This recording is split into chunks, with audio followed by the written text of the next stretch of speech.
चलो देखते हैं SI यूनिट ऑफ टेम्परेचर। हाँ, SI यूनिट ऑफ टेम्परेचर, यही एक इम्पॉर्टेंट टॉपिक पहले डिस्कस कर चुके हैं ऑलरेडी, है ना, कि टेम्परेचर का जो SI यूनिट होता है वो क्या होता है, केल्विन होता है। और जो सबसे इम्पॉर्टेंट चीज़ जो ध्यान में रखना है कि 0 डिग्री सेल्सियस बराबर जो होता है वो कितना होता है, 273 केल्विन होता है। केल्विन के साथ हम कोई डिग्री वगैरह नहीं लगाते, क्लियर। केल्विन नॉर्मली क्या होता है, केल्विन के साथ हम लोग आगे नंबर डालते हैं, इसके साथ कोई डिग्री नहीं होता। डिग्री जो होता है वो किसके साथ होता है, डिग्री जो होता है वो सेल्सियस के साथ होता है और फ़ारेनहाइट के साथ होता है। तो जो हमको देखना है एक्चुअली कि यही कि कन्वर्जन कैसे करते हैं। तो चूंकि सबसे इंपॉर्टेंट जो है वो यही है कि 0 डिग्री सेल्सियस में अगर 273 केल्विन हो रहा है, तो इसका मतलब ये कि अगर मान ले 100, चूंकि वाटर जो है वो बॉयल कितने पर होता है, 100 डिग्री सेल्सियस पर। तो 100 डिग्री सेल्सियस पर अगर वाटर बॉयल हो रहा है तो दैट मीन्स कि 100 सिंपली इसमें क्या करेंगे, ऐड कर देंगे, तो हो जाएगा 373 केल्विन। अगर इसी को, ये एक तरीके का समझ लो कि कन्वर्जन है। अगर पूछेगा कि 5 डिग्री सेल्सियस में कितना केल्विन होगा, तो सिंपली क्या करेंगे, 0 डिग्री में कितना 273, 5 ऐड कर देंगे, तो 5 डिग्री सेल्सियस में क्या हो जाएगा, 278 केल्विन।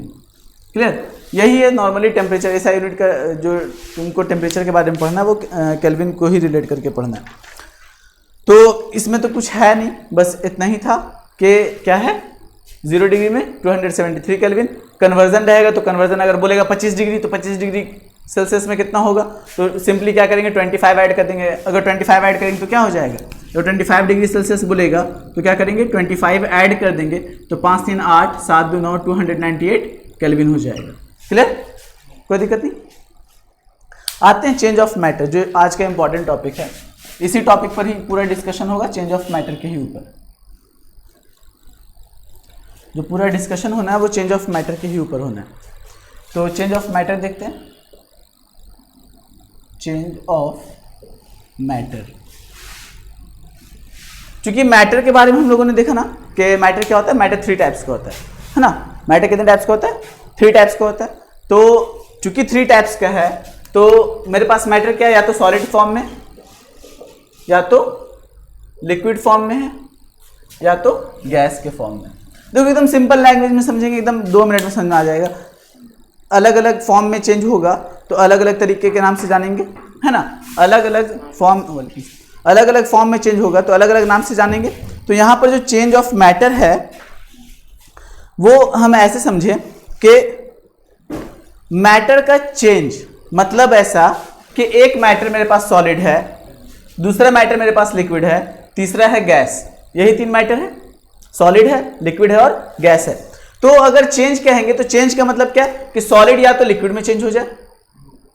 चेंज का मतलब है ना, सॉलिड या तो क्या हो जाए, लिक्विड में चेंज हो जाए, या लिक्विड क्या हो जाए, गैस में चेंज हो जाए, या फिर ऐसा हो कि गैस जो है वो डायरेक्ट सॉलिड में चेंज हो जाए। ऐसा हो सकता है, गैस जो है वो क्या हो जाए, डायरेक्ट सॉलिड में चेंज हो जाए, या सॉलिड डायरेक्ट गैस में चेंज हो जाए। क्लियर, यही होगा ना। एक तो क्या हो रहा है, सॉलिड लिक्विड में चेंज हो रहा है, लेकिन लिक्विड भी तो सॉलिड में चेंज हो सकता है। लिक्विड भी क्या हो सकता है, सॉलिड में चेंज हो सकता है। अब देखो यहां पर कितने कैसे कैसे चेंज हो रहा है। पहला सॉलिड जो हो रहा है वो लिक्विड में चेंज हो रहा है। मतलब ऐसे समझिए कि मेरे पास है सॉलिड और ये किस में चेंज हो रहा है, लिक्विड में, और वापस लिक्विड भी तो सॉलिड में चेंज हो रहा है।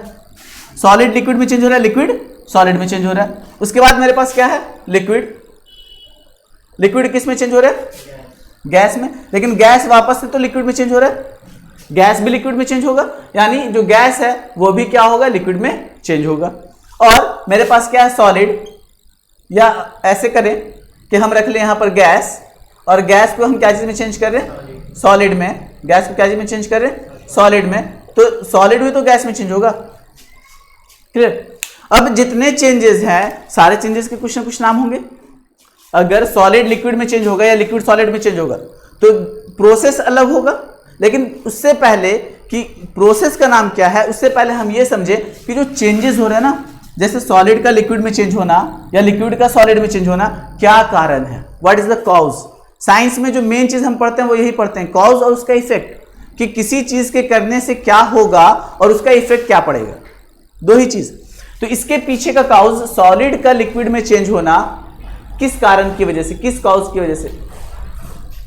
सॉलिड का लिक्विड में चेंज होना, या लिक्विड का गैस में चेंज होना, या गैस का लिक्विड में चेंज होना, या लिक्विड का सॉलिड में चेंज होना, या गैस का सॉलिड में चेंज होना, इसके पीछे का कारण क्या है? क्या किन कारणों की वजह से ऐसा होता है? सिंपल यही। तो इसके पीछे बस दो कारण है, दो तरीके से दो ही कारण हो सकता है, या तो सॉलिड लिक्विड में चेंज होगा, या लिक्विड गैस में चेंज होगा, या गैस सॉलिड में चेंज होगा। इसके पीछे दो ही कारण हो सकता है, क्योंकि ये सब के सब चूंकि मैटर है, और मैटर बना किस चीज से है? पार्टिकल्स, है ना। पार्टिकल्स को ही लेकर चलते हैं, क्योंकि अभी पूरा का पूरा हम लोग पार्टिकल्स के ही ऊपर चलेंगे, क्योंकि इसके बाद वाला चैप्टर भी पार्टिकल्स को ही रिलेट करके पढ़ेंगे, तो कहीं ज्यादा बेहतर समझ में आएगा। क्लियर? तो पार्टिकल्स के ऊपर है। अब देखो पार्टिकल्स, चूंकि सॉलिड में हम लोगों ने देखा कि सॉलिड में जो पार्टिकल्स है वो क्या है? टाइटली पैक्ड है ना। सॉलिड में पार्टिकल्स टाइटली पैक्ड है, लिक्विड में पार्टिकल्स दूर दूर है। अगर लिक्विड को सॉलिड में चेंज करेंगे, ये अगर इधर आएगा, तो पार्टिकल्स को हमें क्या करना पड़ेगा? नजदीक लाना पड़ेगा, है ना, क्लोज लाना पड़ेगा। अगर लिक्विड है, लिक्विड में पार्टिकल्स दूर दूर है, अगर इन पार्टिकल्स को इसके क्लोज लेकर आएंगे तो ये क्या हो जाएगा? सॉलिड में चेंज हो जाएगा। अगर सॉलिड है, इसके पार्टिकल्स को दूर दूर भेज दे, लिक्विड में चेंज हो जाएगा। इतना ही है ना। यही कॉन्सेप्ट है कि लिक्विड का सॉलिड में चेंज होना या सॉलिड का लिक्विड में चेंज होना सिर्फ और सिर्फ किस पर डिपेंड कर रहा है? पार्टिकल्स के ऊपर। यानी पार्टिकल्स के साथ कहीं ना कहीं कुछ हमको चेंजेस लाना है। तो यहां पर जब हम लोग देखेंगे कि सॉलिड का लिक्विड में कब चेंज होगा, तो हम देखेंगे पार्टिकल्स को, और पार्टिकल्स में वेरिएशन लाने के लिए हमारे पास दो कॉज है। या तो हम क्या करें? चेंज करें टेम्परेचर में, किसमें चेंज करें? टेम्परेचर में, या फिर हम चेंज करें प्रेशर में। इसी को आगे जाकर तुम लोग चार्ल्स लॉ और बॉयल्स लॉ के रूप में पढ़ोगे, ठीक है। तो वो बात की चीज है, वो हायर स्टैंडर्ड्स में पढ़ना है। यहां पर हम लोग सिर्फ बहुत बेसिक से समझेंगे कि चेंजेस जो है वो किसकी वजह से हो रहा है? दो कॉज की वजह से हो रहा है। या तो पहला कॉज ये हो सकता है कि हम उसमें क्या करेंगे? उसके टेम्परेचर में चेंज करेंगे। पहला कॉज यही कि हम क्या करेंगे? उसके टेम्परेचर में चेंज करेंगे। अगर मेरे पास बर्फ है, बर्फ का टेम्परेचर बढ़ा दे, लिक्विड बन जाएगा, और टेम्परेचर बढ़ा दे, गैस बन जाएगा। टेम्परेचर चेंज करे ना, गैस में है, स्टीम है, टेम्परेचर कम कर दे, लिक्विड, और कम कर दे, सॉलिड। क्लियर? उसी तरीके से प्रेशर है। प्रेशर के बारे में अगर देखें, जैसे इसका सबसे बेस्ट एग्जांपल हम बार बार देते हैं, इससे पहले भी जब तुम लोगों को बता रहे थे तो हम बता रहे थे एलपीजी, लिक्विफाइड पेट्रोलियम गैस। है गैस, है ना, गैस ही है, लेकिन इसको हम क्या कर रहे हैं? इसको जब गैस सिलेंडर को हिलाते हैं तो क्या दिखता है? लिक्विड जैसा फील होता है ना। सिंपल है। उसमें फील कैसा आ रहा है? लिक्विड। कि जब हिला रहे सिलेंडर को तो लग रहा है अंदर में कुछ लिक्विड भरा हुआ है, यही है ना। लिक्विड भरा हुआ, तो वो लिक्विड फील कैसे हो रहा है उसको? अब जब जैसे ही उसका नोजल खोलते हैं सिलेंडर का, कितना प्रेशर के साथ निकलता है? बहुत प्रेशर के साथ गैस निकलता है। या ऑक्सीजन गैस, किसी भी तरीके का सिलेंडर लो जिसमें गैस भरा हुआ हो, जब उसको हम नोजल ओपन करते हैं तो बहुत तेजी से गैस निकलता है बाहर। इसका मतलब ये कि अंदर में कहीं ना कहीं क्या है? प्रेशर ज्यादा है। अंदर में प्रेशर क्या है? ज्यादा है, कि जैसे उसको खोलते हैं वो पूरा प्रेशर के साथ क्या होता है? बाहर निकलना शुरू कर देता है। मतलब ये कि हम क्या कर रहे हैं? गैस में प्रेशर बढ़ा रहे हैं, तो वो क्या हो रहा है? लिक्विड में चेंज हो रहा है। यही हो रहा है ना। मतलब प्रेशर को हम बढ़ाने पर क्या कर रहे हैं? प्रेशर को अगर इंक्रीज कर रहे हैं तो वो कहीं ना कहीं क्या हो रहा है? गैस से लिक्विड में चेंज हो जा रहा है। क्लियर? तो ये दो कारण हैं जिसकी वजह से क्या हो रहा है? चेंज ऑफ मैटर में क्या दिख रहा है? चेंज दिख रहा है। Change in the state of matter. Clear? Matter के स्टेट में चेंज हमें दो ही वजह से दिखेगा, या तो टेम्परेचर की वजह से या तो प्रेशर की वजह से। क्लियर है? बिल्कुल कॉन्सेप्ट, कहीं पर कोई दिक्कत नहीं। क्लियर? अब आते हैं, सबसे पहला हम लोग इरेज कर देना इसको। सबसे पहला जो है हमारे पास वो है सॉलिड से लिक्विड का चेंज। इसमें जो कुछ चीज जो है वो हम लोग बचपन से जान रहे, कुछ चीजें जो है वो नया है। ठीक, एक दो टर्म जो है वो थोड़ा सा नया आएगा। नया क्या? थोड़ा सा लैटेंट हीट ऑफ फ्यूजन, यही सब नया टर्म मिलेगा। बहुत सिंपल सा टर्म है, समझ में आ जाएगा आराम से। सबसे पहले जो टर्म है वो है सॉलिड से लिक्विड का चेंज। सबसे पहले हम लोग क्या देखेंगे? सॉलिड से लिक्विड का चेंज। इसको वापस से लास्ट में इसको ड्रॉ करेंगे। सबसे पहले सॉलिड लिक्विड चेंज को हम लोग देख लेते हैं। लास्ट में इसको ड्रॉ करेंगे सम अप में, तो एक लाइन में समझ में आ जाएगा, पूरा टर्म दिमाग में रहेगा। सॉलिड का लिक्विड में चेंज होना, ये तो हम लोगों को सब आराम से पता है। मेरे पास बर्फ है, ठीक, बर्फ को क्या करते हैं हम, क्या बोल रहे हैं, आइसक्रीम है, आइसक्रीम खा रहे हैं, बोलते हैं जल्दी खाओ नहीं तो क्या होगा, पिघल जाएगा। हम लोग बिहारी इसीलिए पिघल जाता है। अगर दिल्ली वाला होता तो बोलता क्या, मेल्ट कर जाएगा, है ना। क्या हो रहा है, मेल्ट कर रहा है ना। मेल्ट का मतलब क्या होता है, पिघलना। ये जो प्रोसेस है इसको हम लोग कहते हैं मेल्टिंग। क्लियर। सॉलिड से लिक्विड में चेंज होने के प्रोसेस को क्या कहते हैं, मेल्टिंग।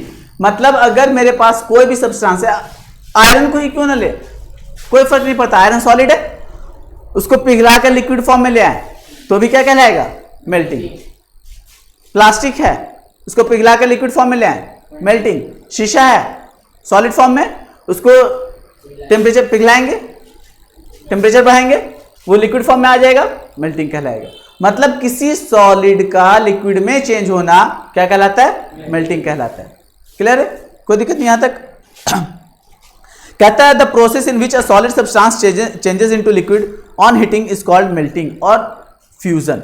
अब यहीं पर ये टर्म देख लो, मेल्टिंग को ही हम लोग क्या कहते हैं, फ्यूजन कहते हैं। मेल्टिंग को ही हम लोग क्या कहते हैं, फ्यूजन।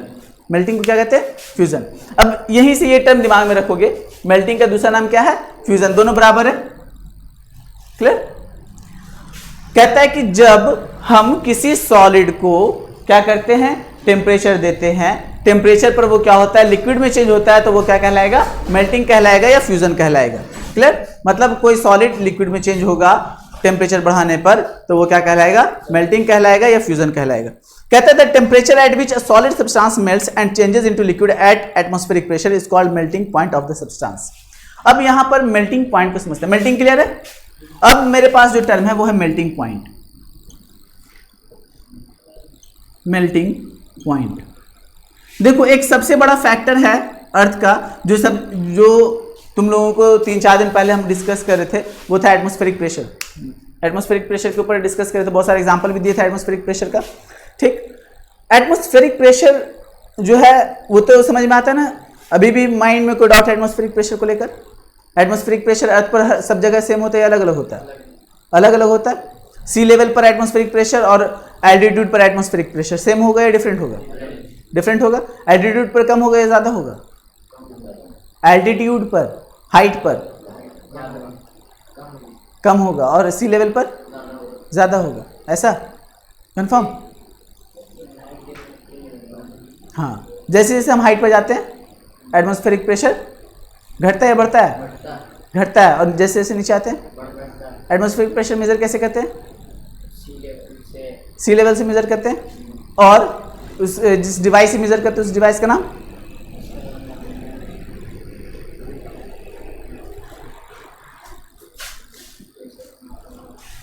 बैरोमीटर। ठीक, दिमाग में रखो। क्लियर है यहां तक? कहता है द टेम्परेचर मेल्टिंग है ना, मेल्टिंग से ही बना है मेल्टिंग पॉइंट। मेल्टिंग में हम कर क्या रहे हैं? टेम्परेचर को क्या कर रहे हैं, देख रहे हैं, है ना। कहता है एक ऐसा टेम्परेचर द टेम्परेचर एट विच, एक ऐसा टेम्परेचर जिस टेम्परेचर पर कोई सॉलिड लिक्विड में चेंज हो जाए, और वो भी कब? हाँ, किस एटमॉस्फेरिक प्रेशर पर? एटमॉस्फेरिक प्रेशर नॉर्मली हम कैसे लेते हैं? नॉर्मल जो अर्थ पर एक कॉमन एटमॉस्फेरिक प्रेशर हम लोग मेजरमेंट लेकर चल रहे हैं, सी लेवल को। ठीक है, नॉर्मल एटमॉस्फेरिक प्रेशर जो हम लोग लेते हैं कहां से लेते हैं? सी लेवल से लेते हैं। क्लियर। तो क्या कहेंगे? The temperature at which a solid changes into liquid at atmospheric pressure. एक कोई जरूरी नहीं कि जिस एटमॉस्फेरिक टेम्परेचर, जिस टेम्परेचर पर यहां पर क्या हो रहा है, बर्फ पिघल रहा है, उसी टेम्परेचर पर बाहर में बर्फ पिघले। ठीक है, कोई जरूरी नहीं अगर अर्थ से बाहर लेकर जाएं तो। क्यों? क्योंकि वहां पर एटमॉस्फेरिक प्रेशर में भी क्या होगा, वैरी करेगा, चेंज करेगा। क्लियर? आ रही बात समझ में? तो एटमॉस्फेरिक, यहां पर जो सवाल जो है वो सिंपली मेल्टिंग पॉइंट का ये कि मेल्टिंग पॉइंट क्या है। ये मेल्टिंग पॉइंट दो चीज पर डिपेंड कर रहा है, एक तो टेम्परेचर और दूसरा एटमॉस्फेरिक प्रेशर। एक टेम्परेचर और दूसरा एटमॉस्फेरिक प्रेशर। तो कहता है कि मेल्टिंग पॉइंट क्या है, एक ऐसा टेम्परेचर, ये एक टेम्परेचर है। मेल्टिंग पॉइंट क्या, जैसे ही पॉइंट आ गया तो पॉइंट का मतलब क्या है, कोई निश्चित चीज की बात कर रहे हैं। पॉइंट का मतलब क्या है, कोई एक निश्चित चीज की बात कर रहे हैं। तो कहता है कि एक ऐसा टेम्परेचर जिस टेम्परेचर पर सॉलिड लिक्विड में चेंज हो जाए, और कब, एक एटमॉस्फेरिक प्रेशर पर। ठीक है, एट एटमॉस्फेरिक प्रेशर अगर कोई किसी सर्टेन टेम्परेचर पर कोई भी सॉलिड लिक्विड में चेंज हो जाए, जिसका एक एग्जांपल जैसे बर्फ 0 डिग्री सेल्सियस पर क्या होता है, जमता है या पिघलता है?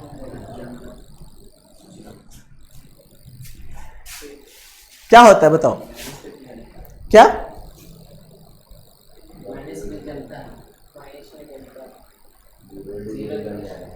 0 डिग्री सेल्सियस पर जो है बर्फ जो होता है वो मेल्ट करना शुरू करता है। ठीक है, बर्फ का जो मेल्टिंग पॉइंट है वो क्या है, 0 डिग्री सेल्सियस है।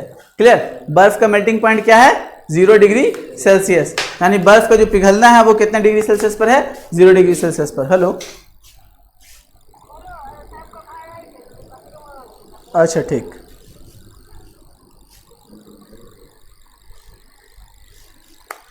बर्फ का जो पिघलना है वो कितने डिग्री सेल्सियस पर है, 0 डिग्री सेल्सियस पर। तो कहता है कि जो आइस है वो कितने डिग्री सेल्सियस पर पिघल रहा है, 0 डिग्री सेल्सियस पर। अगर आइस 0 डिग्री सेल्सियस पर पिघल रहा है तो वो जो आइस, यानी कहेंगे आइस का जो मेल्टिंग पॉइंट है वो क्या है, 0 डिग्री सेल्सियस, क्योंकि उस टेम्परेचर पर और एक एटमॉस्फेरिक प्रेशर पर वो क्या हो रहा है, मेल्ट करना शुरू कर रहा है। क्लियर, समझ में आ गया, पॉइंट क्लियर है? तो मेल्टिंग पॉइंट क्या होगा, मेल्टिंग पॉइंट दिमाग में सीधा रखना। मेल्टिंग पॉइंट क्या है, एक ऐसा टेम्परेचर है जिस टेम्परेचर पर कोई भी सॉलिड क्या होता है, लिक्विड में चेंज होता है। मेल्टिंग और मेल्टिंग पॉइंट में डिफरेंस क्लियर? कहते हैं the melting point of a solid is a measure of the force of attraction between the particles और द एटम्स और मॉलिक्यूल्स। कहता है मेल्टिंग पॉइंट जो है, मेल्टिंग किसी भी सॉलिड का अगर हम मेल्टिंग पॉइंट लेते हैं ना, तो कहता है मेल्टिंग पॉइंट जो है सॉलिड का, कहता है is a measure of the force of attraction. ये हम मेजर कैसे करते हैं, ये फोर्स ऑफ अट्रैक्शन के थ्रू मेजर होता है। क्योंकि मैंने स्टार्टिंग में कहा कि ये सबका सब किसके ऊपर डिपेंड कर रहा है, पार्टिकल्स के ऊपर। क्लियर, और पार्टिकल्स जो है, पार्टिकल्स का फोर्स ऑफ अट्रैक्शन जितना ज्यादा होगा, सॉलिड फोर्स ऑफ अट्रैक्शन कमेगा, लिक्विड में चेंज होगा। क्लियर, तो कहता है कि जो भी मेल्टिंग पॉइंट होता है वो मेजरमेंट किसके ऊपर होता है, पार्टिकल्स के फोर्स ऑफ अट्रैक्शन के ऊपर। तो सॉलिड का जो मेल्टिंग पॉइंट होता है वो हम कैसे देखते हैं, पार्टिकल्स के फोर्स ऑफ अट्रैक्शन से रिलेट करते हुए। क्लियर है, ये एक्चुअली में मेजरमेंट जो होता है वो पार्टिकल्स के फोर्स ऑफ अट्रैक्शन को देखते हुए हम लोग मेजर करते हैं। कहता है higher the melting point of a solid substance greater will be the force of attraction between the particles. अब देखो ये जो इंपॉर्टेंट पॉइंट है वो ये कहता है higher the melting point, higher the melting point, जितना ज्यादा मेल्टिंग पॉइंट हाई होगा किसी भी सब्सटेंस का, क्लियर, किसी भी सब्सटेंस का मेल्टिंग पॉइंट जितना ज्यादा हाई होगा उसका फोर्स ऑफ अट्रैक्शन उतना ही ज्यादा हाई होगा।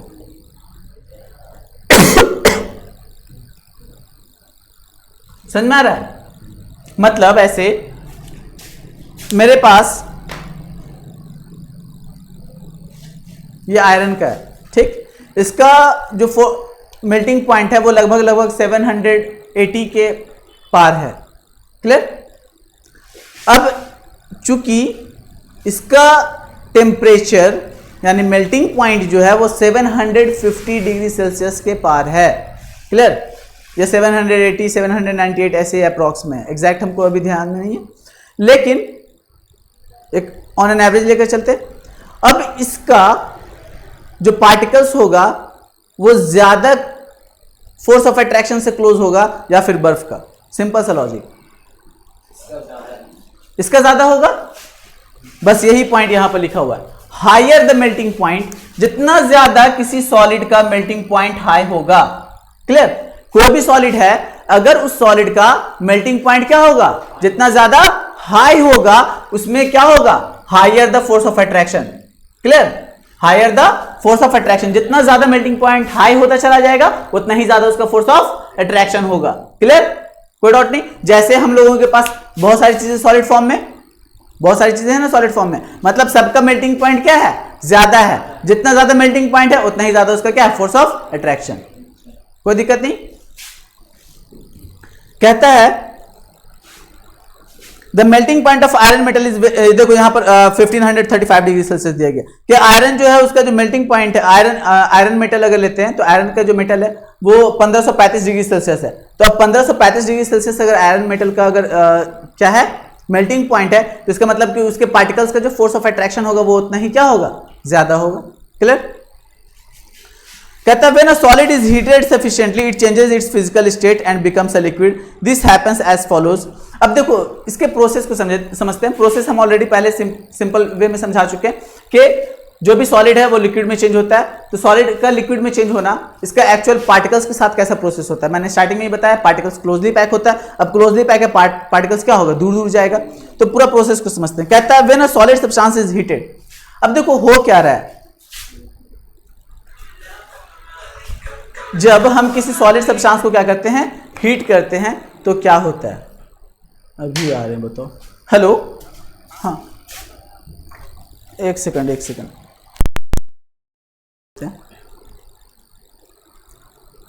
क्योंकि इसमें तुमको आएगा ही आएगा। ठीक, सिंपल लैंग्वेज में थोड़ा सा 2 मिनट में काइनेटिक एनर्जी और पोटेंशियल एनर्जी को समझ लेते हैं। ठीक, दो एनर्जी जो होता है वो 2 टाइप्स का होता है। एनर्जी कितने टाइप्स का होता है? 2 टाइप्स का। एक होता है काइनेटिक एनर्जी और दूसरा होता है पोटेंशियल एनर्जी। ठीक, एक होता है क्या? काइनेटिक एनर्जी और दूसरा क्या होता है? Potential energy. क्लियर? अब ऐसे समझें काइनेटिक एनर्जी को कि ये बोतल है, ठीक, किसी के सर पे मारेंगे चोट लगेगा, इतना समझ में आया? और बोतल रखा हुआ है, किसी को चोट लगेगा? नहीं लगेगा। अब इसमें एक्चुअली हो क्या रहा है? हो ये रहा है कि बोतल रखा हुआ है तो उसमें कोई मोशन है? कोई मोशन नहीं है, कहीं पर कोई मूवमेंट नहीं है, नहीं ना। अगर मूवमेंट नहीं है, क्लियर, तो कोई वहां पर एनर्जी नहीं है। लेकिन जैसे ही मूवमेंट आया, मतलब जैसे ही मोशन आया, मतलब वो मूव करना शुरू किया। जैसे ही मूव करेगा तो मूव करने का मतलब क्या है? कि वो कहीं ना कहीं उसके पास एनर्जी आए तभी वो मूव कर रहा है। सिंपल सा बात। जैसे ऐसे समझें कि कोई इंसान है, बीमार पड़ा हुआ है, एनर्जी लेस रहेगा तो चल पाएगा? जरा से खड़ा होगा बेहोश हो जाएगा। मान लो ऐसा कोई इंसान है कि बिल्कुल एनर्जी लेस हो गया, खड़ा हुआ बेहोश हो जा रहा है, मतलब सीधा सीधे हम लोग क्या कहते हैं? उसके पास एनर्जी नहीं है। लेकिन अगर कोई बिल्कुल एथलेटिक है और वो दौड़ रहा है, मतलब उसके पास ज्यादा एनर्जी है। ठीक, तो एक ऐसा एनर्जी जो कि मोशन की वजह से हो रहा है, उस एनर्जी को कहते हैं काइनेटिक एनर्जी। समझ में आया? Kinetic energy clear? एक ऐसा एनर्जी जो किसकी वजह से आ रहा है? मोशन की वजह से आ रहा है। ठीक, वो क्या कहलाएगा? काइनेटिक एनर्जी कहलाएगा। पोटेंशियल एनर्जी क्या है? पोटेंशियल एनर्जी जो है ये इसका जस्ट ऑपोजिट ऐसा कि ये एनर्जी जो है वो है स्टोर्ड। ये कैसा एनर्जी है? स्टोर्ड एनर्जी है। अब बोलोगे एनर्जी स्टोर्ड कैसे होता है? अब इसका एक सिंपल सा एग्जांपल है, स्प्रिंग देखे हो, ठीक, स्प्रिंग को खींच दो, उसके बाद छोड़ दो। स्प्रिंग को जैसे ही खींचे, स्प्रिंग में जो एनर्जी है वो क्या हो रहा है? स्टोर हो जा रहा है। क्लियर? वो एनर्जी जो निकल रहा है वो क्या है? Potential energy. या फिर वो डब्बा वाला देखियो, डब्बा से हाथ निकलता है, मुक्का वाला, डब्बा खोले, मुक्का निकला, मुंह पे मारा। अब वहां पर कोई मोशन हो रहा है? कोई मोशन नहीं हो रहा है। वहां पर जो एनर्जी है वो कैसा है? स्टोर्ड फॉर्म में है। तो जो एनर्जी स्टोर्ड फॉर्म में होगा वो क्या होगा? पोटेंशियल एनर्जी होगा। पोटेंशियल एनर्जी का इफेक्ट जो है वो काइनेटिक एनर्जी के साथ आता है। पोटेंशियल एनर्जी जब भी निकलेगा तो वो काइनेटिक एनर्जी में चेंज होगा, तब वो दिखेगा। क्लियर? लेकिन पोटेंशियल एनर्जी जनरली क्या होता है? स्टोर्ड होता है। इसका एक सिंपल सा एग्जांपल, कोई बच्चा बिल्कुल शांति से बैठा हुआ है, बहुत शरीफ मान रहे, बहुत शरीफ लड़का, बगल वाला उसको डेली आ रहा है, 2 थाप मार रहा है, चला जा रहा है, बेचारा कुछ नहीं बोल रहा है। एक दिन क्या हुआ? पकड़ के डुमडुमा दिया बगल वाले को। समझ में आ रहा है? उतने दिन से वो क्या कर रहा था? एनर्जी को स्टोर कर रहा था। दैट मीन्स कि उसका क्या था? वो पोटेंशियल था। क्लियर। और जिस दिन वो मार दिया वो पोटेंशियल किस चीज में चेंज हो गया, काइनेटिक में चेंज हो गया। एकदम बिल्कुल कॉन्सेप्ट क्लियर, काइनेटिक और पोटेंशियल का क्लियर है। अगर काइनेटिक एनर्जी क्लियर है तो आगे ये चीज समझ में आ जाएगा कि सॉलिड का लिक्विड में कैसे चेंज होता है। क्लियर। ऐसे इसको और हम लोग डिटेल में पढ़ेंगे, फिजिक्स में अभी आएगा, सेकंड चैप्टर में ही आएगा ये।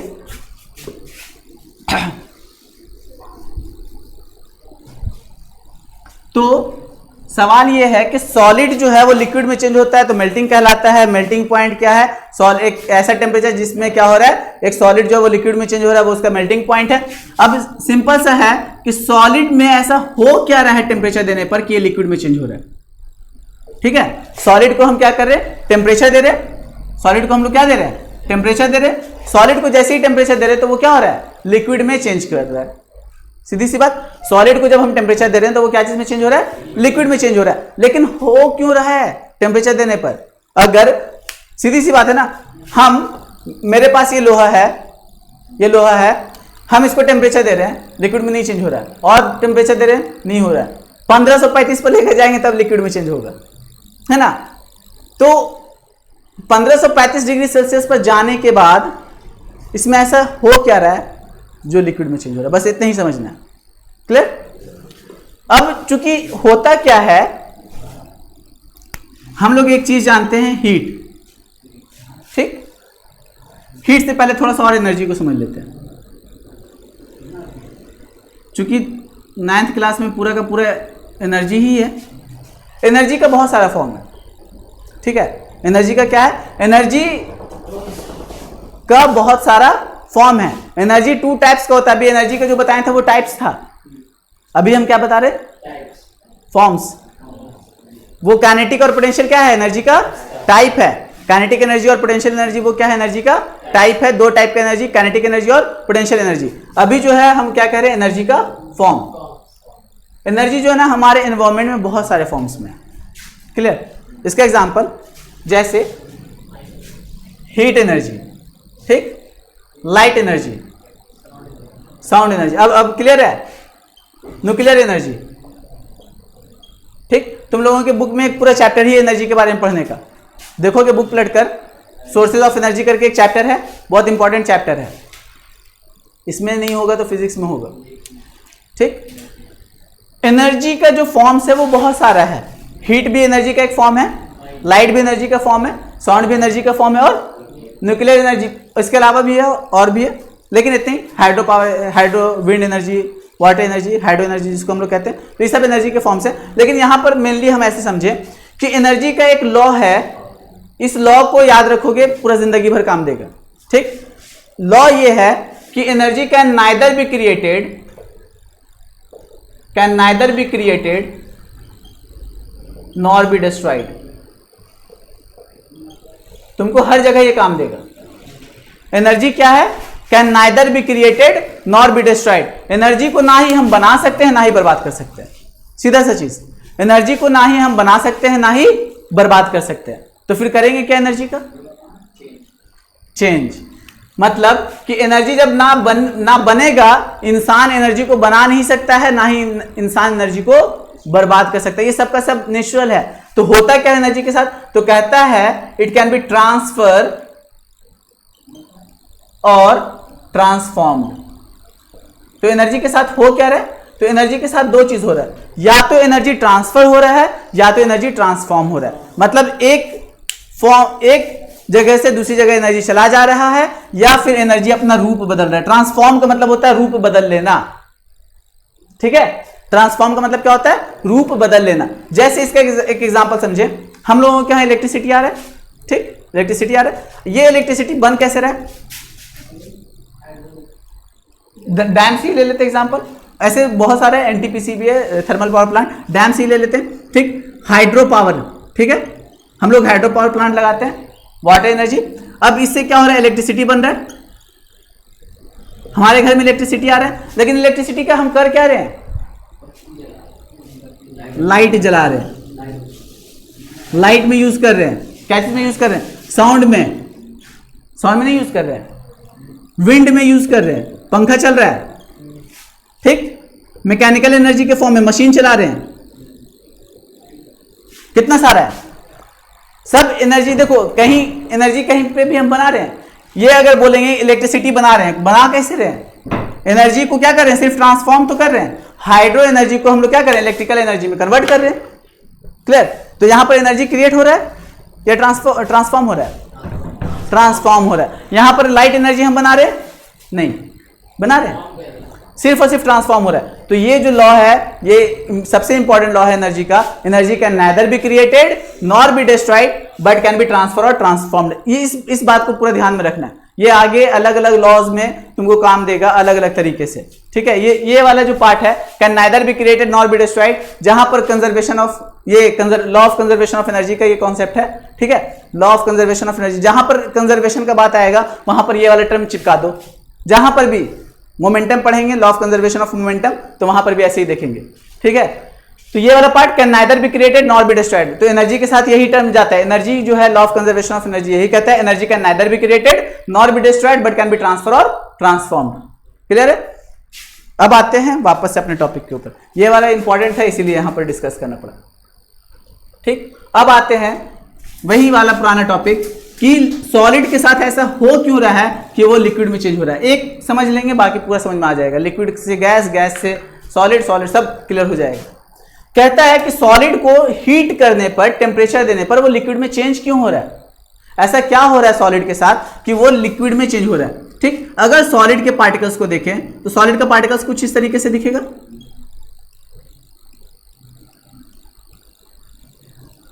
कुछ इस तरीके से दिखेगा सॉलिड का पार्टिकल्स।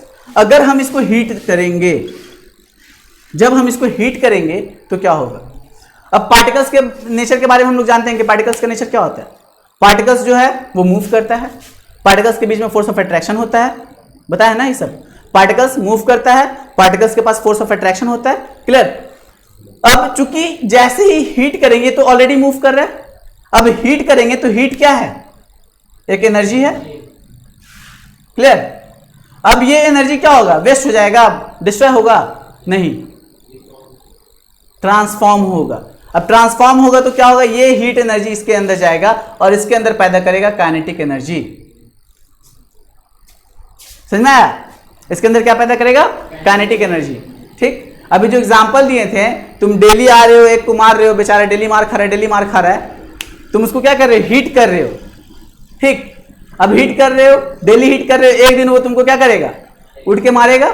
बस ऐसे ही यहां पर भी हो रहा है, डेली इसको हीट कर रहे हैं, हीट करने पर इसको एनर्जी मिल रहा है। इसको एनर्जी कैसे मिल रहा है, काइनेटिक एनर्जी। मतलब जैसी एनर्जी मिल रहा है, अगर किसी के पास एनर्जी मिलेगा तो एनर्जी मिलने पर क्या होगा, वो और ज्यादा ताकतवर होगा, है ना। वो और सोचेगा कि हम अगल बगल वाले को क्या करें, ढकेल दें। ऐसे ही होगा ना, अगर इसके पास एनर्जी मिलेगा तो ये क्या करेगा, अगल बगल वाले को ढकेलेगा ही ना। तो ऐसे ही कुछ हो रहा है। देखो कहता है the heat energy makes its particles vibrate more vigorously at the melting point. The particles of a solid have sufficient kinetic energy to overcome the strong force of attraction holding them in a fixed position and break to form a small groups of particles. कहता है कि जब हम इसको heat करते हैं तो heat करने पर इसके पास क्या मिला, काइनेटिक एनर्जी। चूंकि ये वाइब्रेट कर रहा है अपने, चूंकि सॉलिड है तो सॉलिड के बारे में मैंने क्या बताया था कि सॉलिड जो होता है वो वाइब्रेट करता है। कल की क्लास में बताया, सॉलिड जो होता है वो अपने मीन पोजीशन पर वाइब्रेट करता है। कल इसी बात पर डिस्कस किए थे ना। तो सॉलिड जो है वो अपने मीन पोजीशन पर वाइब्रेट कर रहा है। जैसे जैसे हीट देंगे इसका वाइब्रेशन और क्या होगा, बढ़ेगा। वाइब्रेशन और बढ़ेगा तो वाइब्रेशन, जैसे जैसे वाइब्रेशन बढ़ेगा वैसे वैसे क्या होगा, वो और तेजी से वाइब्रेट करेगा, अगर अगल बगल वाले को ये करेगा। और चूंकि पार्टिकल्स के पास क्या होता है, फोर्स ऑफ अट्रैक्शन। क्या होता है, फोर्स ऑफ अट्रैक्शन। यही है ना पार्टिकल्स के पास, और यही फोर्स ऑफ अट्रैक्शन की वजह से ये बॉन्डेड है। पार्टिकल्स के पास जितना ज्यादा फोर्स ऑफ अट्रैक्शन सॉलिड, उससे कम लिक्विड और कम गैस।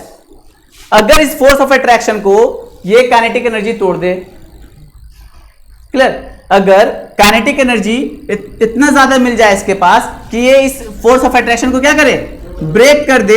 जैसे ही ये फोर्स ऑफ अट्रैक्शन को ब्रेक करेगा वैसे ही क्या होगा, पार्टिकल्स आपस में दूर दूर हो जाएगा। और जैसे ही पार्टिकल आपस में दूर दूर हो जाएगा सॉलिड लिक्विड में चेंज हो जाएगा। समझ में आ गया कॉन्सेप्ट। सॉलिड का लिक्विड में चेंज होने का बस सिंपल सा कॉन्सेप्ट है। हम क्या कर रहे हैं, पार्टिकल्स को हीट कर रहे हैं। हीट करने पर क्या हो रहा है, पार्टिकल्स आपस में वाइब्रेट कर रहा है। जितना तेजी से वाइब्रेट करेगा उतना ही क्या होगा, वो फोर्स ऑफ अट्रैक्शन को ब्रेक करेगा। जैसे फोर्स ऑफ अट्रैक्शन ब्रेक करेगा यानी पार्टिकल्स आपस में दूर दूर हो जाएगा, फोर्स ऑफ अट्रैक्शन कम जाएगा, फोर्स ऑफ अट्रैक्शन कम करेगा तो क्या होगा, लिक्विड में चेंज हो जाएगा। क्लियर, कोई दिक्कत नहीं। अब आते हैं लिक्विड टू गैस। क्लियर है, कोई दिक्कत नहीं, सॉलिड से लिक्विड एकदम।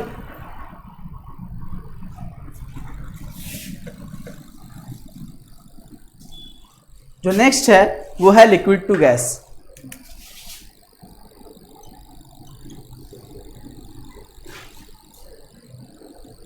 लिक्विड का गैस में कन्वर्जन।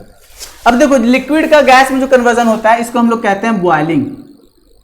क्या कहते हैं, बॉइलिंग। और इसके लिए जो टर्म यूज करते हैं, जो अभी हमने बताया था वहां पर फ्यूजन, यहां पर यूज करते हैं वेपोराइजेशन। याद होगा कुछ दिन पहले हम बताए थे कि वेपोराइजेशन और इवेपोरेशन में क्या अंतर है, डिस्कस कर रहे थे ना, वेपोराइजेशन और इवेपोरेशन। याद करो, पानी गिरा हुआ था, बताया नहीं थे हम बोले थे वेट कर लो आएगा। अब यहां पर क्लियर हो रहा होगा थोड़ा थोड़ा। यहां पर है क्या, लिक्विड का गैस में चेंज होना। और मैंने पहले ही बताया कि चेंज दो वजह से होता है। वो दो वजह क्या है, या तो टेम्परेचर में चेंज करें या तो प्रेशर में चेंज करें। ठीक, या तो टेम्परेचर में चेंज करेंगे या तो प्रेशर में। यहां पर कहीं पर भी टेम्परेचर और प्रेशर के अलावा कोई तीसरा चीज नहीं आ रहा है। मतलब गैस, लिक्विड का गैस में चेंज होना किसकी वजह से हो रहा है, टेम्परेचर की वजह से हो रहा है। ठीक, तो कहता है कि बॉइलिंग है क्या, तो बॉइलिंग का मतलब ये कि एक टेम्परेचर जिसपे क्या होगा, मतलब लिक्विड का गैस में चेंज होना बॉइलिंग कहलाएगा। और इसके लिए जो टर्म आएगा that is the boiling point. क्या आएगा, बॉइलिंग पॉइंट। जैसे हम मेल्टिंग पॉइंट को डिफाइन किए वैसे ही बॉइलिंग पॉइंट को भी डिफाइन करेंगे। ये भी क्या होगा, एक टेम्परेचर होगा जिस टेम्परेचर पर लिक्विड जो होगा वो गैस में चेंज हो जाएगा एक एटमॉस्फेरिक प्रेशर पर। क्लियर, एक एटमॉस्फेरिक प्रेशर पर जब लिक्विड गैस में चेंज हो जाएगा और उस लिक्विड से गैस में चेंज होने में क्या चाहिए, टेम्परेचर चाहिए। तो उस टेम्परेचर को हम लोग क्या कहेंगे, उस पर्टिकुलर मैटर का बॉइलिंग पॉइंट कहेंगे।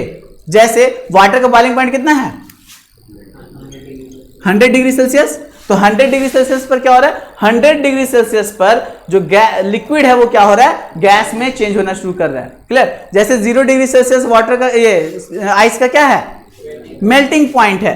0 डिग्री सेल्सियस पर मतलब ऐसा कि अगर आइस को 0 डिग्री सेल्सियस पर रखेंगे तो क्या होगा, वो मेल्ट करना शुरू करेगा। और मेल्ट करना शुरू करेगा मतलब कि वहां पर क्या हो रहा है, पार्टिकल्स आपस में वाइब्रेट करना, विग्रसली वाइब्रेट करना शुरू कर देगा। वाइब्रेट करना शुरू करेगा तो मतलब कि पार्टिकल्स आपस में निकलना, दूर दूर होना शुरू कर देगा। वैसे ही लिक्विड का गैस के साथ है। तो लिक्विड का गैस के साथ जब कहेंगे बॉइलिंग पॉइंट, तो मतलब कि एक ऐसा टेम्परेचर, यानी यहां पर भी क्या आ रहा है, एक टेम्परेचर आ रहा है जिस टेम्परेचर पर क्या हो रहा है कि एक लिक्विड जो है वो क्या हो रहा है, गैस में चेंज हो रहा है। उस टेम्परेचर को ही हम लोग क्या कहेंगे, बॉइलिंग पॉइंट कहेंगे। कोई दिक्कत नहीं। अब जो बॉइलिंग है उसी को हम लोग वेपोराइजेशन कर रहे हैं। अब थोड़ा सा क्लियर हो गया होगा कॉन्सेप्ट इवेपोरेशन और वेपोराइजेशन। इवेपोरेशन और वेपोराइजेशन यही पूछे थे ना, कि तुमसे बस सिंपल से यही सवाल था कि किसमें टेम्परेचर का जरूरत पड़ता है, सवाल यही पूछे थे। Concept clear.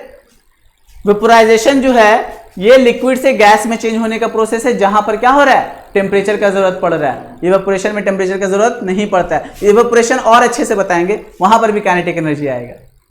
क्लियर, इसीलिए हम उस दिन बोले थे कि वहां पर जब डिस्कस कर रहे होंगे तो वहां पर बोले होंगे या फिर जब बताए होंगे तो जरूर एक बार टर्म निकला होगा काइनेटिक एनर्जी। अगर नहीं निकला तो अलग सी बात है। वेपोराइजेशन से कहीं ज्यादा बेहतर इवेपोरेशन समझने में लगेगा, क्योंकि वहां पर इमेजिन करोगे तो एक अलग ही लेवल का इमेजिनेशन है, क्योंकि वहां पर बिना टेम्परेचर के वाटर गैप हो रहा है। यहां पर हम क्या करें, टेम्परेचर दे रहे हैं ना, टेम्परेचर दे रहे हैं तभी तो लिक्विड गैस में चेंज हो रहा है। लेकिन इवेपोरेशन में टेम्परेचर नहीं भी दे रहे हैं तब भी लिक्विड गैस में चेंज हो रहा है। क्लियर, बिल्कुल डिफरेंट वाला बात है। यहां पर हम गैस में चेंज करने के लिए बार बार कह रहे हैं कि कोई भी सब्सटेंस जो है वो, मतलब कोई भी मैटर जो है वो क्या होगा, लिक्विड से गैस में चेंज होगा। कब, जब हम उसको टेम्परेचर देंगे, है ना। और यहां पर हम क्या कर रहे हैं, टेम्परेचर दे रहे हैं तो वेपोराइजेशन कहला रहा है। लेकिन वहां पर इवेपोरेशन में टेम्परेचर तो दे ही नहीं रहे, फिर भी लिक्विड से गैस में चेंज हो रहा है। क्लियर, तो बिल्कुल पूरा का पूरा काइनेटिक एनर्जी का कमाल है। क्लियर, तो लिक्विड का गैस में चेंज होना क्या कहलाएगा, वेपोराइजेशन कहलाएगा। वेपोराइजेशन जो टर्म उसके लिए हम लोग क्या करेंगे, बॉइलिंग पॉइंट। कहता है the temperature at which a liquid boils and changes rapidly into a gas at atmospheric pressure is called boiling point.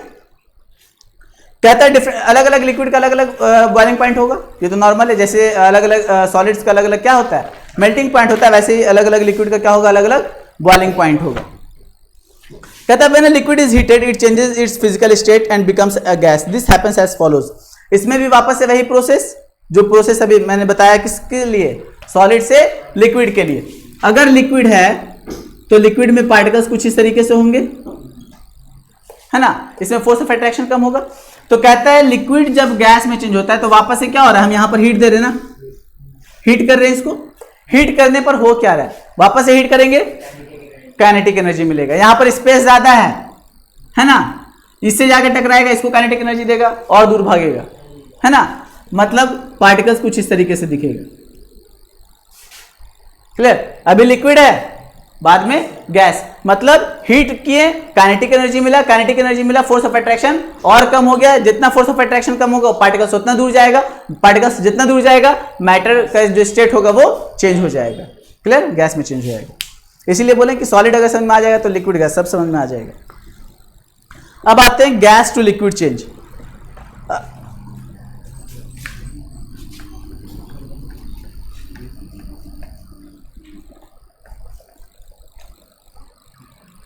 ये दोनों तो बचपन से हम लोग जानते थे, मेल्टिंग और बॉइलिंग, है ना। अब ये समझते हैं गैस टू लिक्विड, गैस से लिक्विड में कैसे चेंज होता है, गैस से लिक्विड में कैसे चेंज होता है। इस प्रोसेस को हम लोग कहते हैं कंडेंसेशन।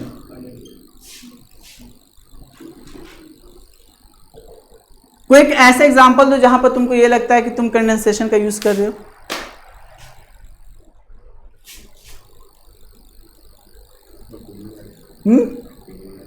क्या चीज, जोर से बोलो। एलपीजी गैस, गैस का लिक्विड में, वो यहां पर हम पूरा का पूरा टेम्परेचर के ऊपर पढ़ रहे हैं, प्रेशर की बात नहीं कर रहे हैं। वहां पर प्रेशर समझाने के लिए हम बता रहे थे कि प्रेशर को कैसे समझोगे, कि प्रेशर कैसे स्टेट ऑफ मैटर में चेंजेस लाता है। प्रेशर के ऊपर हम लोग कहीं पर पूरे बुक में कहीं पर डिस्कशन नहीं है, ध्यान से दिमाग से निकाल दो। हम एलपीजी का एग्जांपल क्यों दिए थे, ताकि तुमको टेम्परेचर के बारे में हम लोग पूरा पढ़ेंगे, प्रेशर के बारे में कहीं पढ़ना नहीं, तो माइंड में तो सवाल उठेगा ना कि प्रेशर कैसे चेंज कर रहा है, तो एलपीजी का एग्जांपल दिए। क्लियर, एनसीईआरटी में एक क्वेश्चन भी है इसको लेकर, प्रेशर को लेकर, ठीक है, इसीलिए वो एग्जांपल दे दिए। गैस का लिक्विड में चेंज होना क्या कहलाता है, कंडेंसेशन। हम बस एक सिंपल सा सवाल पूछे कि इसका हम रियल लाइफ में कहां पर देख रहे हैं। सिंपल सा, डेली घर में तो यही काम हो रहा है ना। डेली हम लोग खाना बनाते हैं, जब खाना बनाते हैं जो लीड होता है, लीड ढक्कन के ऊपर जब हटाते हैं, ढक्कन से पानी गिरता है। लीड हटाते हैं तो ढक्कन से पानी गिरता है ना, तो ढक्कन से पानी गिरता है तो क्या, कंडेंसेशन तो ही है।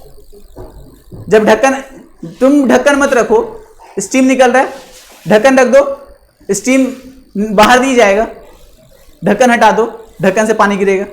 तो वो जो स्टीम था वो क्या था, गैस, और तुम जब उसको छोड़ दिए तो वो ठंडा होकर क्या हुआ, वापस से लिक्विड फॉर्म में नीचे गिर गया। That is the condensation. Clear, कोई डाउट नहीं। कहता है the process of change of a gas or vapour to a liquid by cooling is called condensation. मतलब जब गैस का लिक्विड में चेंज होना, गैस का लिक्विड में चेंज होना क्या कहलाता है, कंडेंसेशन। और इस यहां पर हम लोग क्या करते हैं, कूलिंग का यूज करते हैं। क्या कहते हैं, कूलिंग का। देखो सॉलिड से लिक्विड को, सॉलिड से लिक्विड में चेंज करने के लिए हम लोग क्या यूज कर रहे हैं, कूलिंग यूज कर रहे हैं। सॉलिड को लिक्विड में चेंज करने के लिए हम क्या यूज कर रहे हैं, हीट। और लिक्विड से गैस में चेंज करने के लिए हीट, लेकिन गैस से लिक्विड में लाने के लिए कूलिंग। क्लियर है, मतलब ऐसा कि अगर गैस को लिक्विड में चेंज करना हो तो हमें क्या करना पड़ेगा, कूलिंग का यूज करना पड़ेगा, ना कि हीट का। ऑपोजिट जा रहे हैं। क्लियर, अभी हम इस तरीके से जा रहे थे, सॉलिड लिक्विड गैस, तो यहां से यहां जा रहे थे। अभी गैस से लिक्विड आ रहे हैं तो मतलब इसके ऑपोजिट तो जा रहे हैं, मतलब गैस से लिक्विड जा रहे हैं, मतलब इसका ऑपोजिट। यहां पर हीट दे रहे हैं तो यहां पर क्या करना पड़ेगा, कूल करना पड़ेगा। क्लियर, तो डिफिनेशन जो होगा वो क्या होगा, कहता है the process of changing a gas or vapour to a liquid by cooling. अगर कूलिंग करेंगे तो कूल करने पर क्या होगा, गैस लिक्विड में चेंज होगा, इसी को हम क्या कहेंगे, कंडेंसेशन कहेंगे। और गैस का यहां पर एग्जांपल, गैस को एज अ वेपर लिया गया, वेपर इसलिए लिया गया क्योंकि लिक्विड से जब गैस बनता है तो वो नॉर्मली क्या कहलाता है, वेपर ही कहलाता है। ठीक है, कहता है so when steam or water changes into water on cooling it is called condensation or condensation of steam. कहता है when a gas cooled enough by lowering its temperature then its particles lose so much kinetic energy so that they slow down move closer together until they start being attracted to each other. अब देखो same बिल्कुल opposite, जैसे एक gas liquid का gas में change होना, ठीक है, इसका बिल्कुल ऑपोजिट फिनोमिनन देखो, ये मेरे पास लिक्विड पार्टिकल्स है, ठीक, और ये मेरे पास गैस पार्टिकल्स है। क्लियर? अब एक्चुअली में हम कर क्या रहे थे, पहले हम कर ये रहे थे कि हम इसको कर रहे थे हीट, हम इसे क्या कर रहे थे, हीट, इधर से अच्छा नहीं आ रहा, इसको हम क्या कर रहे थे, हीट। क्लियर? अभी इसको हीट कर रहे थे तो हीट करने पर इस पार्टिकल्स के पास क्या था, काइनेटिक एनर्जी। हीट करने पर पार्टिकल्स के पास क्या आया, काइनेटिक एनर्जी, और इस काइनेटिक एनर्जी की वजह से ये फोर्स ऑफ अट्रैक्शन को ब्रेक किया। और चूंकि ये काइनेटिक एनर्जी आया किसकी वजह से, हीट की वजह से, अगर इसके काइनेटिक एनर्जी को कम करना है तो क्या करेंगे, सीधी सी बात है, इस पार्टिकल्स, ये पार्टिकल्स आपस में काफी दूर है, मतलब इसके पास काइनेटिक एनर्जी ज्यादा है। क्लियर? इसको ऐसे भी देखें, अगर ऐसे अगर पूछा जाए क्वेश्चन, कंपटीशन में ऐसे ही पूछता है कि किस पार्टिकल्स के पास काइनेटिक एनर्जी ज्यादा होगा, गैस, लिक्विड या सॉलिड, गैसेस पार्टिकल्स के पास, क्योंकि उसके पास ज्यादा काइनेटिक एनर्जी, इसीलिए वो आप दूर दूर है। क्लियर? क्योंकि उसके पास एनर्जी ज्यादा है, एनर्जी ज्यादा है तो फोर्स ऑफ अट्रैक्शन कम है, सीधी सी बात। काइनेटिक एनर्जी ज्यादा होगा, फोर्स ऑफ अट्रैक्शन कम होगा, काइनेटिक एनर्जी कम होगा, फोर्स ऑफ अट्रैक्शन ज्यादा होगा, एक दूसरे का बिल्कुल ऑपोजिट। क्लियर? इनवर्सली प्रोपोर्शनल है। तो कहता है कि जब हम इसे क्या करेंगे, कूल करेंगे, तो कूल करने पर क्या होगा, इसका काइनेटिक एनर्जी कम हो जाएगा, कूल होने पर इसका काइनेटिक एनर्जी क्या हो जाएगा, कम हो जाएगा। और जैसे ही कूल करने पर इसका काइनेटिक एनर्जी कम होगा, वैसे ही क्या होगा कि ये जो पार्टिकल्स होगा वो आपस में क्या होगा, नजदीक आ जाएगा। और जैसे ही पार्टिकल्स नजदीक होगा तो ये क्या होगा, गैस था, गैस से क्या चीज में चेंज हो जाएगा, लिक्विड में चेंज हो जाएगा। क्लियर? कंडेंसेशन क्लियर है, कोई दिक्कत नहीं। आते हैं लिक्विड टू सॉलिड।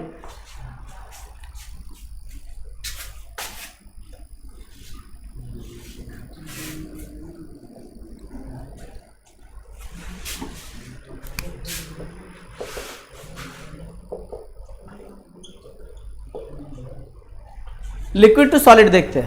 अब बिल्कुल ये वापस से वैसे ही है, जैसे गैस से लिक्विड गए वैसे लिक्विड से सॉलिड जा रहे हैं। कहता है जो लिक्विड से हम सॉलिड जाते हैं, ये भी नॉर्मल है, ये हम लोग अपने लाइफ में यूज करते हैं, फ्रीजर सब लोग यूज करते हैं, है ना। अभी गर्मी का टाइम है तो और ज्यादा बेहतर समझ रहे हैं। इसको हम लोग क्या कहते हैं, फ्रीजिंग कहते हैं। मेल्टिंग का जस्ट ऑपोजिट फ्रीजिंग। क्लियर? और बॉइलिंग का जस्ट ऑपोजिट कंडेंसेशन। ठीक, बॉइलिंग का जो ऑपोजिट है वो क्या है, कंडेंसेशन, और मेल्टिंग का ऑपोजिट क्या है, फ्रीजिंग। कहता है लिक्विड से जब हम सॉलिड में जाते हैं तो वो क्या कहलाता है, फ्रीजिंग कहलाता है। सेम वैसे ही प्रोसेस, फ्रीजिंग पॉइंट कहेंगे तो फ्रीजिंग पॉइंट में क्या होगा, फ्रीजिंग पॉइंट वही कि जिस टेम्परेचर पर क्या होगा, कोई भी लिक्विड जो है वो सॉलिड में चेंज होगा, वो उसका फ्रीजिंग पॉइंट कहलाएगा।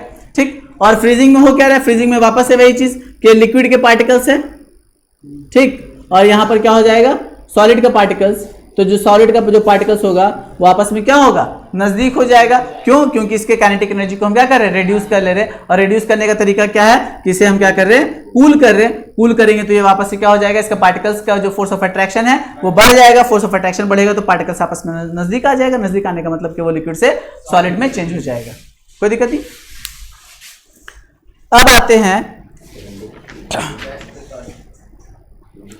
क्या, इसके बाद तुम्हारे 2 पॉइंट और है, उसको हम लोग जाएंगे आगे।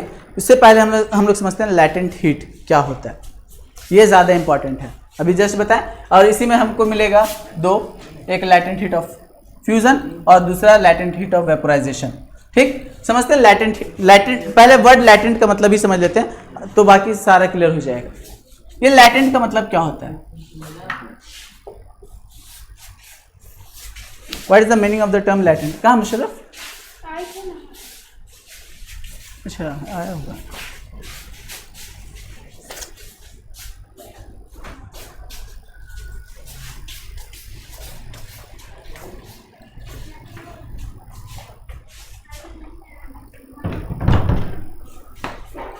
लैटेंट का मतलब समझते हैं। लैटेंट का मतलब क्या है? देखो ऐसे अगर लैटेंट को देखें तो लैटेंट का नॉर्मल मीनिंग समझे तो इसका हम मेरे हिसाब से हमको लगता है छुपा हुआ। क्या? छुपा हुआ। अगर इसको अगर समझोगे तो हम ऐसे ही समझते हैं कि कोई एक ऐसा हीट जो छुपा हुआ है। ठीक है, अब छुपा हुआ कैसे? कहता है the heat energy which has to be supplied to change the state of a substance is called the latent heat. कहता है the heat energy which has to be supplied to change the state of a substance. मेरे पास एक substance है solid, ठीक, इसका state है ना, स्टेट ऑफ मैटर है। मैटर का जो स्टेट है वो क्या है? सॉलिड। क्लियर? अब हम इसको हीट सप्लाई किए, हम इसे क्या किए? हीट सप्लाई किए। हीट सप्लाई करने पर ये जो सॉलिड है वो क्या हो रहा है? लिक्विड में चेंज हो रहा है। ठीक, ये भी क्या है? स्टेट ऑफ मैटर है। ये भी क्या है? State of matter. सॉलिड जो है वो भी स्टेट ऑफ मैटर है, लिक्विड जो है वो भी स्टेट ऑफ मैटर है। क्लियर? दोनों स्टेट ऑफ मैटर है, लेकिन सॉलिड से लिक्विड में चेंज हो रहा है because of the heat. Clear? Solid से लिक्विड में क्या हो रहा है? चेंज हो रहा है। ये किसकी वजह से हो रहा है? हीट की वजह से हो रहा है। तो कहता है जो हीट इसको प्रोवाइड कर रहे हैं, जितना हीट इस सॉलिड को हम प्रोवाइड कर रहे हैं लिक्विड में चेंज होने के लिए, उसी हीट को हम लोग कहेंगे लैटेंट हीट। समझ में आया? अब बोलोगे छुपा हुआ का मतलब क्या? आगे जब लैटेंट हीट ऑफ फ्यूजन और वेपोराइजेशन बताएंगे तो वहां पर ज्यादा क्लियर कर समझ में आएगा। हीट का मतलब मैंने क्या बताया? लैटेंट का मतलब, लैटेंट हीट का मतलब मैंने क्या बताया कि सॉलिड है, ये स्टेट ऑफ मैटर है, लिक्विड भी स्टेट ऑफ मैटर है, लेकिन कहता है कि स्टेट ऑफ मैटर में चेंज लाने के लिए हम जो हीट सप्लाई कर रहे हैं, जितना हीट सप्लाई कर रहे हैं वही हीट क्या कहलाएगा? लैटेंट हीट कहलाएगा। क्लियर है? लैटेंट हीट का एकदम सिंपल सा मीनिंग, जितना हीट हम सप्लाई करेंगे किसी भी स्टेट ऑफ मैटर को चेंज करने के लिए वो उसका लैटेंट हीट कहलाएगा। दिमाग में डेफिनेशन कहता है latent heat does not raise or increase the temperature.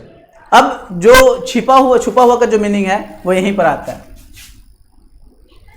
कहता है लैटेंट हीट का मतलब ये होता है कि जो मेरे पास सब्सटेंस है ना,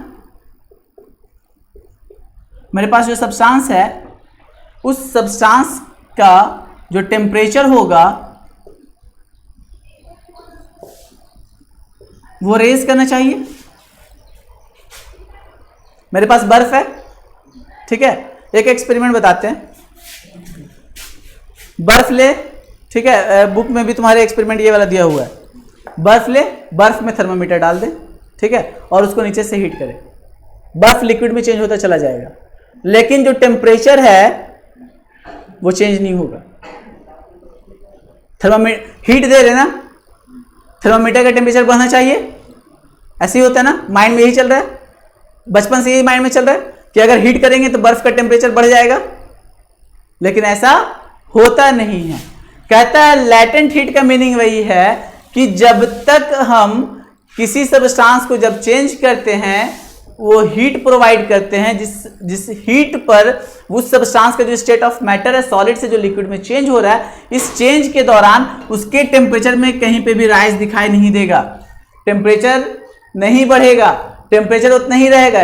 मतलब ऐसा कि जब लेटेंट हीट हम प्रोवाइड करेंगे, इसीलिए तो छुपा हुआ हीट कह रहे हैं, मतलब कि टेम्परेचर बढ़ा रहा है, नहीं बढ़ा रहा है, जितना टेम्परेचर उतना 0 डिग्री सेल्सियस 0 डिग्री सेल्सियस ही रहेगा।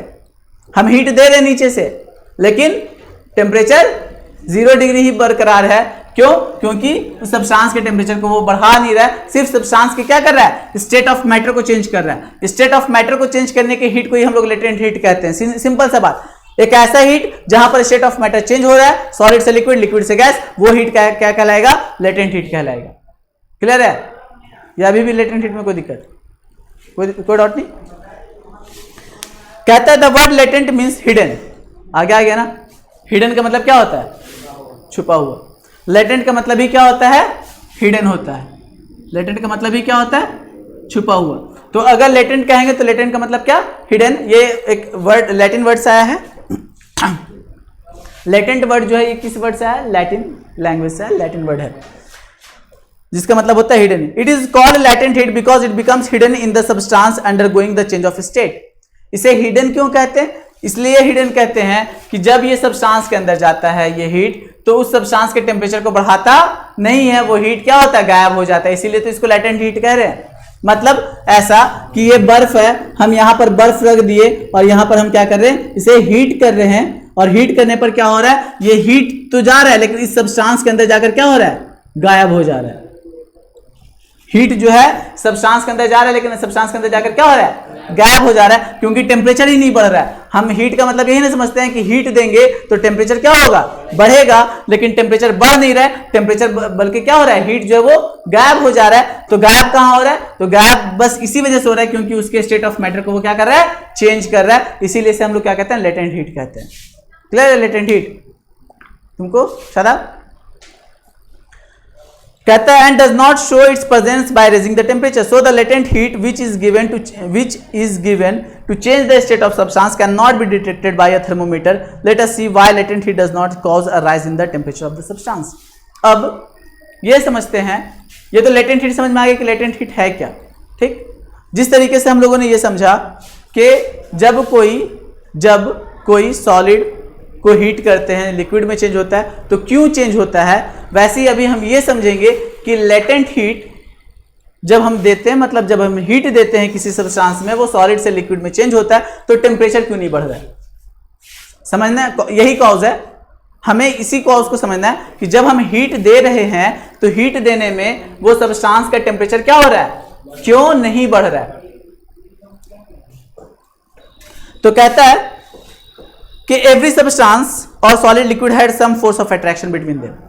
ठीक, जो भी सॉलिड हो या लिक्विड हो, सबके बीच में फोर्स ऑफ अट्रैक्शन है। पूरा का पूरा हम स्टार्टिंग में बताए थे, फोर्स ऑफ अट्रैक्शन सबसे इंपॉर्टेंट है पार्टिकल्स का। दो चीज बताए थे कि पार्टिकल्स मूव करता है और पार्टिकल्स के बीच में फोर्स ऑफ अट्रैक्शन है, बार बार रिपीट होगा, बार बार रिपीट हो रहा है। ठीक, तो पार्टिकल्स है, पार्टिकल्स के बीच में क्या होता है, फोर्स ऑफ अट्रैक्शन होता है, चाहे सॉलिड हो या लिक्विड हो। कहता है if it's particles which every substance has some force of attraction in its particles which hold them together. Now if a substance has to change its state, then it's necessary to overcome or break this force of attraction between its particles. The latent heat which we supply is used up in overcoming the force of attraction between the particles of a substance during the change of state. The latent heat does not increase the kinetic energy of the particles of the substance, and since there is no increase in the kinetic energy of the particles, the temperature of the substance does not rise during the change of state. That is, latent heat is of two types, latent heat of fusion और latent heat of evaporation। वो बात की चीज है। सबसे पहले ये समझ लेते हैं कि मेरे पास सॉलिड है और ये है लिक्विड, पूरा का पूरा इसी के ऊपर वर्क हो रहा है, हम इसको हीट कर रहे हैं। ठीक, थोड़ा सा फिगर ऐसे देखें,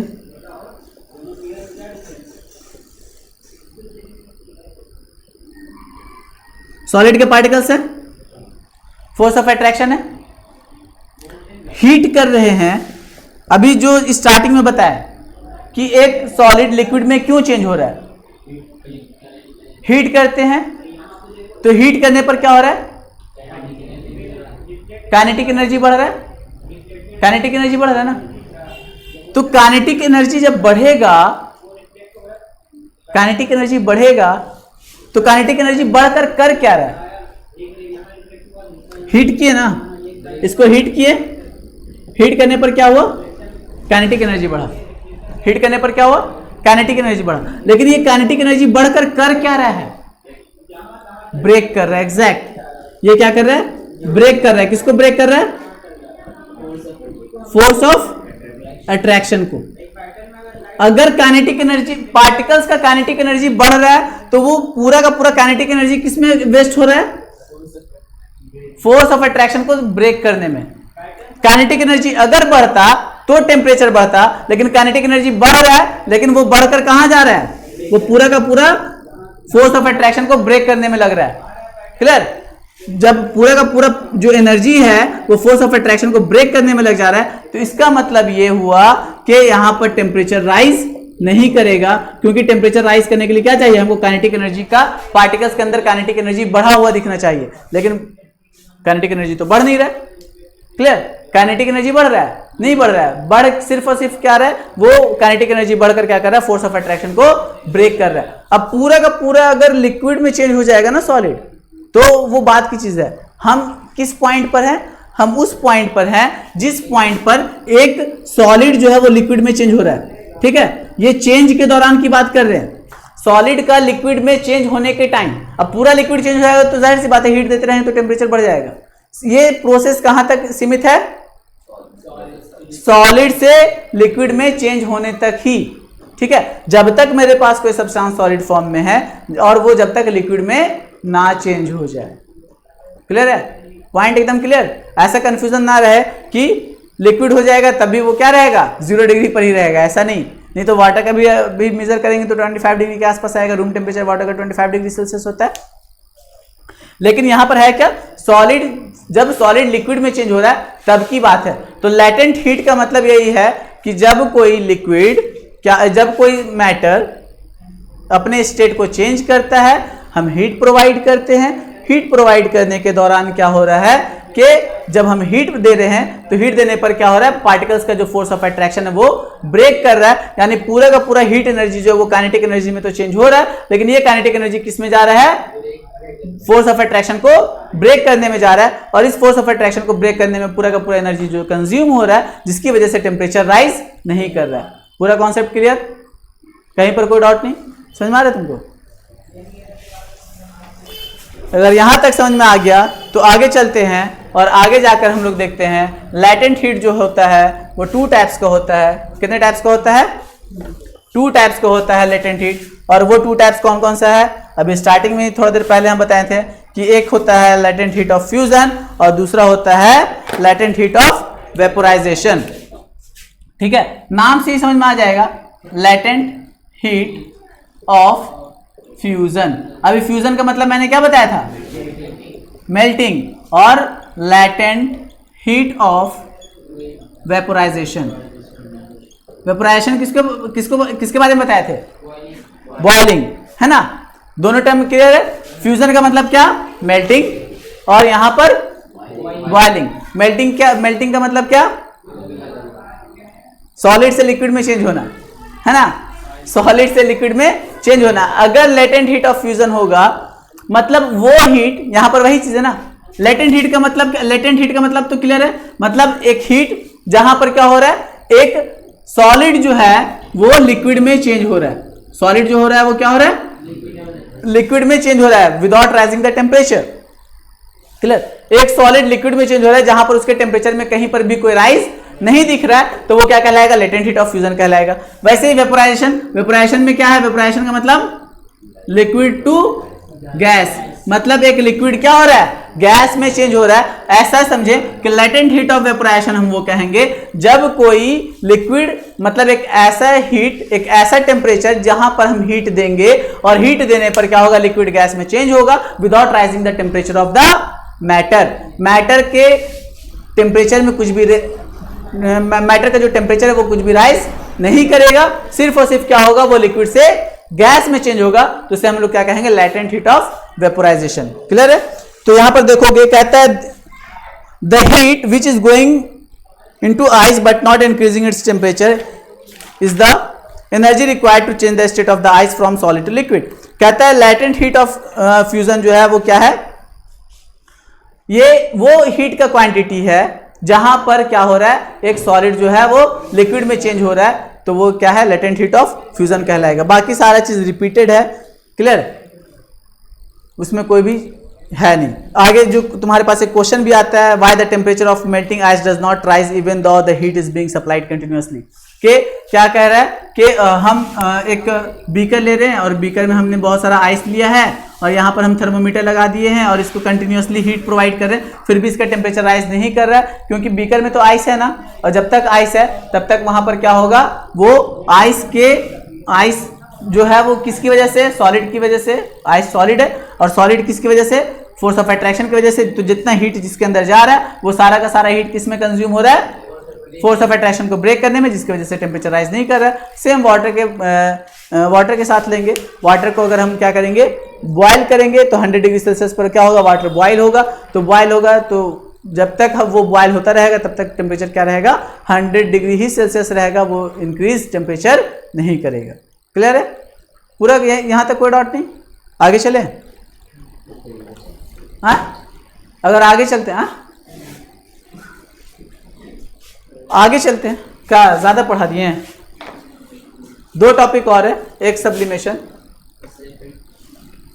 और दूसरा डिपोजिशन, बस यही 2 टॉपिक पढ़ा के छोड़ देंगे। ये दोनों टॉपिक पढ़ लेंगे, चैप्टर कंप्लीट। उसका बाद इफेक्ट ऑफ प्रेशर है और उसका इवेपोरेशन, कल की क्लास में चैप्टर खत्म हो जाएगा। क्या मैटर का 2 टाइप्स, प्लाज्मा और बोस आयन कंडेंसेट, वो भी कल बता देंगे। चलो देखते हैं सब्लिमेशन।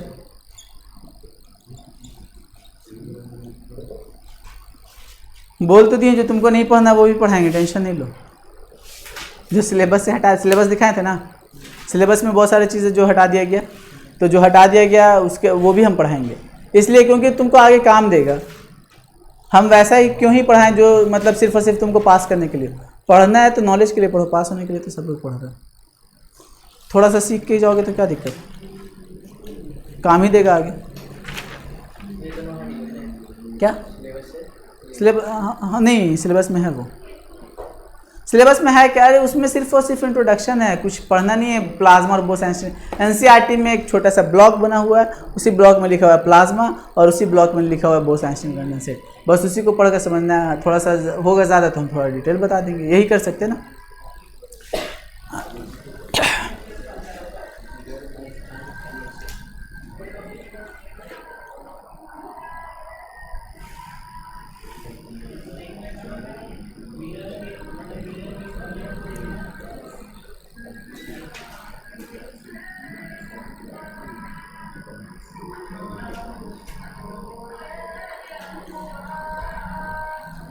चलो देखें आगे।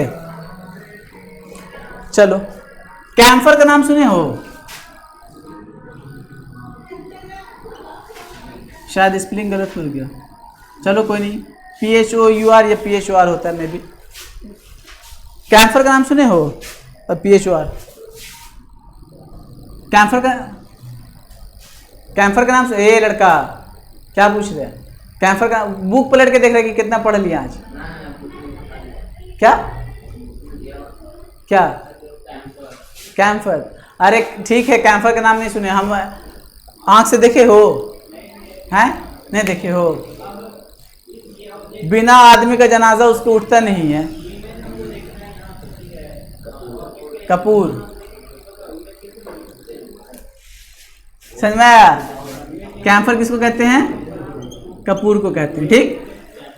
नेप्थलीन बॉल देखे हो, यहाँ पे रखा हुआ था जो मंगाए थे, अभी भी रखा हुआ है ना, क्या है, कैम्फर नहीं नेप्थलीन बॉल है वो, ठीक है।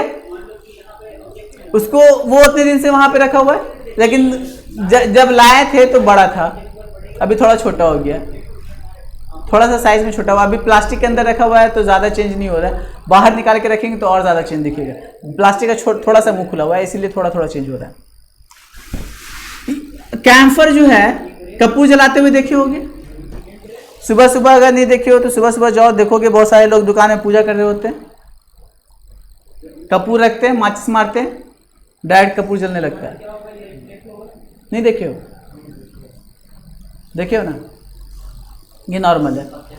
क्या, हाँ पत्ता, वो पत्ता पे रख के नहीं, वो कांसा का होता है, ब्रोंज का होता है बना हुआ, ठीक है, या बहुत सारे लोग प्लेट में लेकर कर रहे होते हैं पूजा, तो उस पर रखते हैं क्या, कैम्फर रखते हैं। कैम्फर क्या है, सॉलिड है। कैम्फर क्या है, सॉलिड। इसको हम जैसे हीट करते हैं ये डायरेक्ट गैस में चेंज हो जाता है without under going into the liquid. यहाँ पर ये लिक्विड में चेंज नहीं हो रहा है, ये डायरेक्ट का डायरेक्ट सॉलिड से क्या हो रहा है, गैस में चेंज हो जा रहा है। लिक्विड में जाता नहीं जा रहा है, क्लियर। तो ऐसा एक इस प्रोसेस को ही हम लोग कहते हैं सब्लिमेशन। क्या कहते हैं, सब्लिमेशन।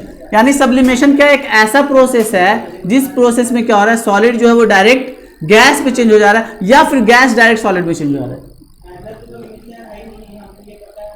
समझ में आया, एक ही प्रोसेस है, या तो गैस सॉलिड डायरेक्ट गैस में चेंज हो जाए या गैस डायरेक्ट सॉलिड में चेंज हो जाए। इस प्रोसेस को हम लोग क्या कहते हैं, सब्लिमेशन कहते हैं। बस इतना ही सब्लिमेशन के बारे में जानना है कि इसके ऊपर एक एक्सपेरिमेंट दिया गया है। या फिर देखते होगे ये नीचे देखोगे ड्राई आइस। ड्राई आइस हम लोग इसको बोलते हैं सॉलिड कार्बन डाइऑक्साइड, ठीक है। ड्राई आइस को क्या कहते हैं, सॉलिड कार्बन डाइऑक्साइड। देखोगे डीजे वगैरह में स्टार्टिंग में जब ब्याह शिफ्ट में डीजे निकला था तो धुआं निकालता था, वाइट वाइट, याद है, नहीं याद है। या मूवीज वगैरह में देखते हो, या फिर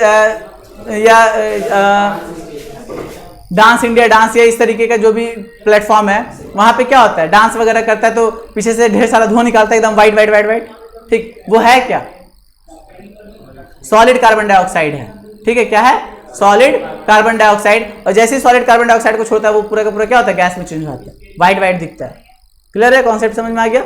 सॉलिड कार्बन डाइऑक्साइड, इसको हम लोग ड्राई आइस कहते हैं, ठीक है। ड्राई आइस भी क्या है, सब्लिमेशन का एग्जांपल है। सॉलिड से डायरेक्ट क्या हो रहा है, गैस में चेंज हो रहा है। नेप्थलीन बॉल भी क्या है, वो सॉलिड से डायरेक्ट क्या होता है, गैस में चेंज होता है। इस नेप्थलीन बॉल को हम क्या करते हैं, कपड़े के अंदर रखते हैं। ठंड में अगर घर में कपड़ा डालते होगे तो जहां पर ठंड का ये जैकेट वगैरह है उसमें क्या करते हैं हम लोग, नेप्थलीन बॉल डाल देते हैं ताकि दीमक वगैरह ना लगे, है ना, इसीलिए डालते हैं ना।